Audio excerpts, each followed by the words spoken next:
For today's eye makeup look, I'm going to show you how to create this look using two eyeshadows. One for the lid and one for the crease. It's a super easy look, so let's get started. So I've already started by priming my eyelids with a little bit of primer. If you don't have an eyeshadow primer, you can always use concealer and a setting powder. This will create a blank canvas for you to work on. However, primer does give your shadow something to hold on to, so that's why I prefer primer over concealer.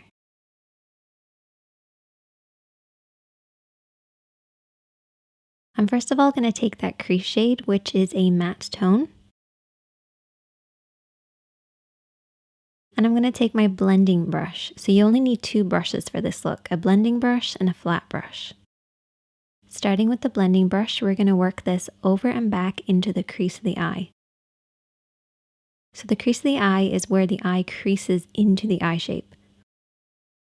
We're going to start on the outer corner and blend this over and back in this area. And I like to keep my eyes open so I can see the shape that I'm creating, making sure the depth of color is right at the lower point of the crease, blending upwards towards the brows and pretty much disappearing as it gets to the brow area.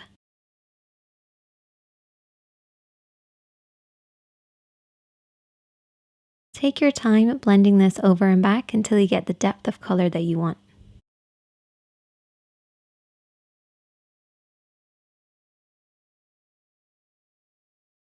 And then I'm going to take my lid shade.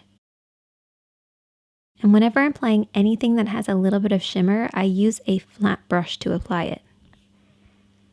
The reason I use a flat brush is it helps the shadow to glide on, particularly with metallics or anything with shimmer or glitter. It just helps them to really hold on to the lid and glide and create that nice glossy look.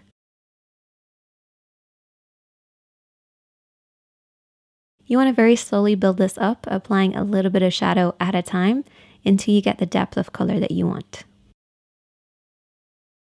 You also want to pay close attention to the lash line because this is where you want the majority of the shadow to be, blending upwards until it reaches the crease.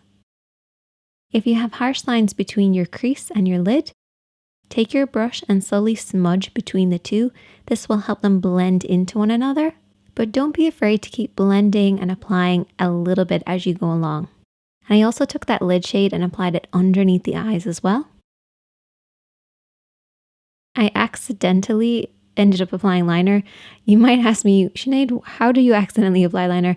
It's because I had a little bit of eyeshadow on my lashes, went to remove it using liner, hit my lash line, and then ended up having to do a very thick line.